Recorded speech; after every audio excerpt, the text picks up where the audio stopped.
The fifth chapter, we're going to address common soil problems that can affect construction. We're going to look at soft clay deposits, consolidation and stability of those deposits and how they affect our roadways, swelling soil and heaving bedrock, collapsible soils, how we deal with unsuitable materials, and then how we can use geosynthetics to address some of these soil problems. The soft clay deposits. When we have soft clay deposits in an embankment foundation, we can have an issue that we refer to as consolidation, settlement over time, basically. So a saturated clay in the embankment foundation is going to settle over time after it's loaded as excess pore water is released. So if you think about a clay deposit underneath an embankment that's filled with water, we build the embankment on top of that clay deposit, and that embankment is exerting a load onto the clay. And that load is going to cause the water to want to escape from the clay.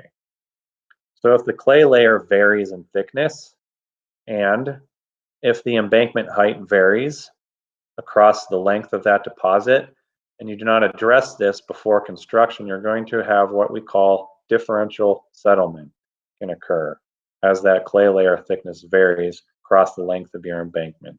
And if we do not deal with it during construction or before construction and we build our embankment and those clays begin to settle, we end up with problems with cracks developing in our roadway and stability issues. Mitigate soft clay deposits. We can pre-consolidate it, add drains, surcharge it, and give it time. What this basically means, if we have a 20-foot fill specified, we can place 40 feet of material on top of that clay. That is the surcharge. We can install wick drains into that clay material to get the water out faster, and then we just allow it to sit for a given time interval, and we monitor it. Once the amount of settlement has occurred that we are comfortable with, where we feel we can build our roadway and build our embankment without any post-construction settlement progressing, we then strip the surcharge and we can pave. Another way to deal with these soils is instead of using soil or rock as embankment fill, we can use a lightweight EPS foam, it's called. This material weighs about 2 pounds per cubic foot, whereas soil embankment can weigh up to 125 to 135 pounds per cubic foot. So we have a 20-foot high embankment constructed with EPS foam. The surcharge that we are going to be putting on our foundation soils is going to be no more than 40 pounds per square foot. Soil, on the other hand, if we have 20 feet of soil fill, we're going to have between 2,000 and 3,000 pounds per square foot of pressure on our foundation soils. The soil is going to be more weight, more pressure, and going to load these soft clay deposits more and create more settlement. Another option is just simply over excavate and replace soft clay layers. If they are shallow enough and they can be over excavated within a reasonable cost, then we can just rip them out, remove them, and replace them with something that will not settle. So this picture shows surcharging. These metal pipes that you see sticking up in the air, these are attached to what we call settlement plates that are placed on the foundation before we construct the surcharge. And then we survey the top of the metal pipes through time as that surcharge is placed. And we see the settlement occurring until it basically stops or reaches a level that we are comfortable that the post-construction settlement will be negligible. We can also install these wick drains in the foundation material before we surcharge to get the water out faster. Or the third option again was installation of these EPS foam blocks to reduce the surcharge weight and prevent post-construction settlement of our roadway. Soft clay deposits also give us issues with stability. They have low strength, and what we can end up with when we build embankments, especially if we build them too steep on top of a soft clay deposit, is what we call a bearing capacity failure of an embankment. So if the foundation soils are loaded beyond their shear strength, we will lose a portion of the embankment in a bearing capacity failure. We can also initiate or have landslides develop. If the foundation soils have low shear strength, it can wipe out our entire roadway or a portion of our roadway. To deal with shear strength, stability of soft clay deposits, it's dependent on the subsurface conditions, construction access, material properties, and the cost. We can drain the clays. Usually there's holding water, and water reduces stability, so installing drains can get some of that water out and improve stability. We can add a buttress to the toe of the embankment slope or flatten the slope angle to improve our stability. Again, shallower side slopes of our embankments are more stable than steeper side slopes. We can use a lightweight fill or EPS foam instead of loading up the embankment with heavy rock fill or soil fill. This EPS foam will induce a much lighter surcharge on the foundation soils and should not exceed their shear strength. We can try to improve the strength of those soils through soil treatment, deep soil mixing, or grout injection. Or we can simply reinforce these soils with mechanical means by installing piles, drilled shafts, tension ground anchors, or geotextiles. Swelling soil and heaving bedrock. Basically, clay-rich soils and rock that will exhibit a volume change with increases or decreases to moisture content. These soils are derived from bedrock that are rich in a clay mineral that we call montmorillonite. Heaving bedrock operates under the same mechanism. There's montmorillonite within the clay particles in the rock. It gets introduced to water. That clay mineral absorbs the water into its structure and it expands. And that expansion can induce thousands of pounds of pressure onto any structure that's overlying it, can increase the volume of the deposit by up to 20%. So what we end up with is buckling and differential heave. And you can imagine if we have concrete pavement or a bridge abutment, if the fill materials heave or expand as we approach that bridge abutment, even up to an inch or two, we're going to end up with a very large bump in our bridge abutment. To address swelling soil and heaving bedrock, we can try to reduce the likelihood of water infiltration by designing good surface drainage. We can over-excavate and replace that soil to a certain depth, replace it with material that does not have any expansion potential, or we can treat it with chemicals, lime, fly ash, or other chemical treatment. One thing we have to be mindful of, clay soils can be characterized by high sulfate content. And if we have clay soils with high sulfates, we cannot treat them with calcium products. So we cannot treat them with lime or fly ash or any other calcium products.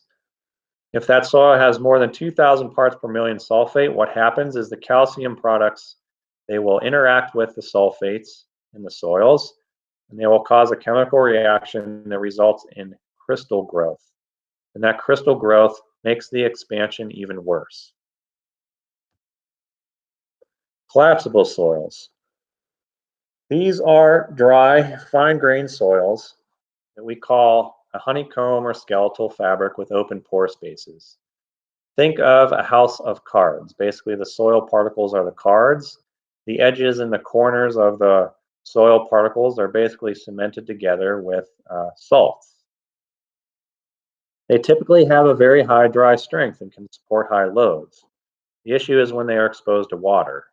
The water will dissolve those binding agents and the soil structure will collapse into the open void structure. So basically, we get it wet, our house of cards will collapse. And oftentimes, similar to consolidation in clays, we have different layer thicknesses, different surcharge weights from embankments, and we have different rates of water infiltration into the subsurface, so we have differential collapse.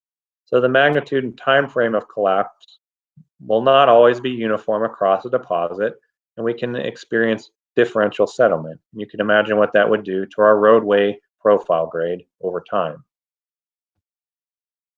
To address collapsible soils, we can try to reduce water infiltration with good surface drainage design, or We can pre-wet those soils with sprinkler irrigation, trenching, ponding water on the surface, or injecting water into the subsurface through wells to get some of that collapse potential out. We can do this pre-wetting and then also perform what we call pre-densification or dynamic compaction. This is either rolling over the materials with heavy compactors or dropping heavy weights from a crane on a grid-like pattern to try to compact those soils ahead of time and induce the collapse.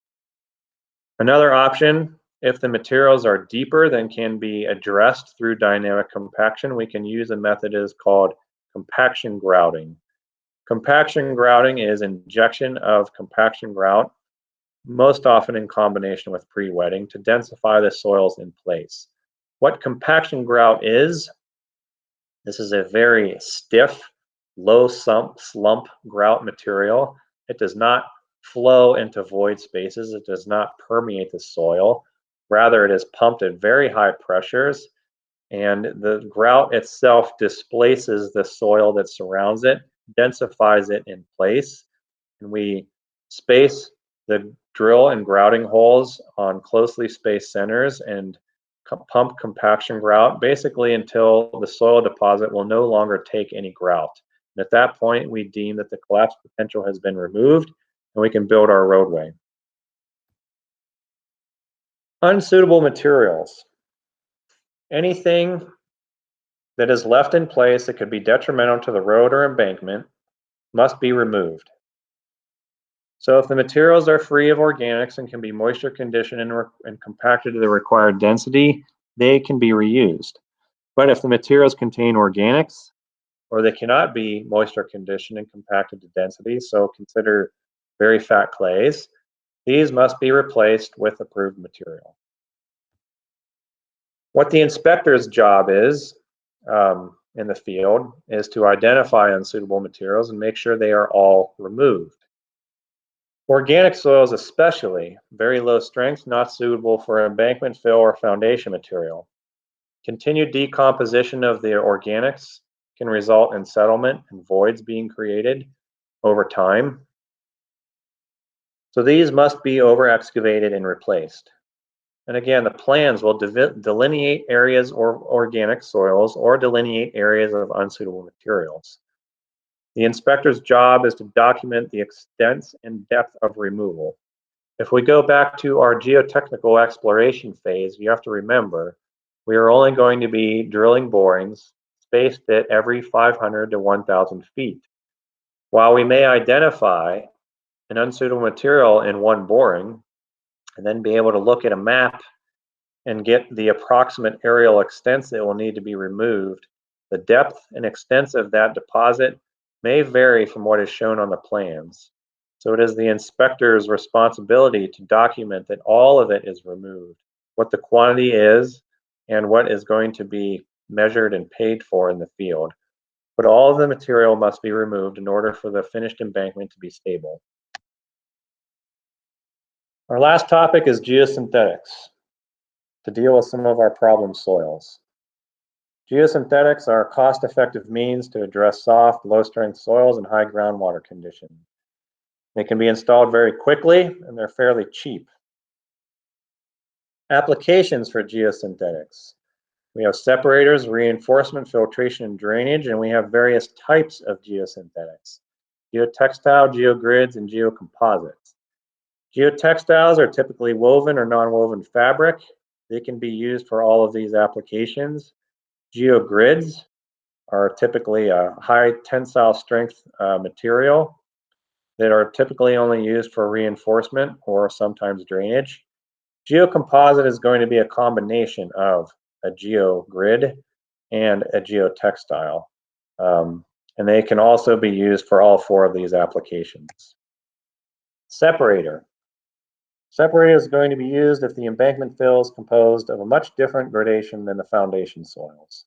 So think of a granular layer specified over a soft clay. If we are going to be building a rock embankment or an A1 embankment over top of clay, because of the difference in grain size, what will happen is that that clay layer is going to essentially consume much of the rock embankment or rock fill before we can get a suitable foundation established. And we will use far more material than we want. To avoid this unnecessary expense, we can use a geotextile or a geocomposite as a separating layer. We lay that down on the ground, and then we can immediately begin placing our rock embankment or our A1 soil embankment on top of that geotextile. Reinforcement. This is basically a layer that is used to improve the strength and stability of the foundation soils if the embankment is to be built over low shear strength materials. So again, it'll be a high strength geosynthetic, a geogrid more than likely, placed on the foundation that is going to absorb some of the load of the embankment and keep some of that loading from transferring into the foundation soil. Filtration and drainage. Filtration prevents constructed drains from being plugged with fines from the surrounding soil. So if we have a spring and a hillside, and then we are going to install a drain, drains are going to be composed of a clean sand or gravel to allow the water to flow out.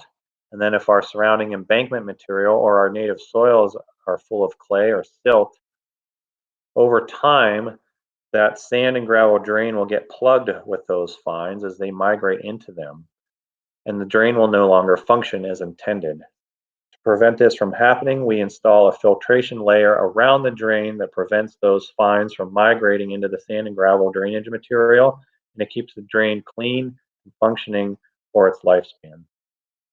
And finally, drainage. If we are going to intercept a seep from high groundwater and direct water beneath the embankment to a discharge point, geocomposites can be used for this application. So we'll look at reinforcement now. If we are going to build an embankment on top of a soft clay deposit, to use reinforcement, a geogrid. If we don't stabilize the foundation of this embankment, we can end up with what we described earlier as a bearing capacity failure. The weight of this embankment can exceed the shear strength of the clay deposit in the foundation, and we see a bearing capacity failure occur. If we install a geogrid layer beneath the embankment over top of that soft clay foundation, the embankment weight is still present, but that geogrid layer will absorb that weight through tensile strength, and it will reduce the amount of force that is going into the soft clay layer, and ideally our embankment will be stable. Drainage and filtration. We're going to build an embankment adjacent to a native slope. If we have a high groundwater table in this native slope, and a groundwater seep or a spring coming out, we do not want this water flowing into our embankment fill, collecting in our embankment fill, because that will reduce its stability. So we can excavate a drain or place a geosynthetic or a geocomposite layer, capturing this spring and directing the water flow out at the toe of the embankment. Or a drain wrapped in geotextile filter fabric will accomplish the same task. If you have geosynthetics on your project, you have to be familiar with the material specified and what its application is for. You must also document that the materials that arrive on site match the specifications. What we will do is specify, let's say for reinforcement layer, we will specify a minimum tensile strength for the geogrid. The contractor can then go to his manufacturers and select a geogrid from a manufacturer that is the best cost to him, that meets those requirements, and he will submit to us which manufacturer and which product he intends to use for the project, and we will compare that to the specifications to make sure that his proposed product will meet the requirements that we have specified for design. What can happen at sometimes is a contractor can contact his manufacturer and submit a specific product to us, and we will approve it. And then the contractor may learn as the project continues that the manufacturer has run out of or does not have that material available and on hand. And they may try to order a different material than what they submitted to us. So the inspector needs to be familiar, needs to make sure that the geosynthetic, geogrid, geocomposite, or geotextile that arrives on the site matches what the contractor has submitted to the engineer and matches what is specified.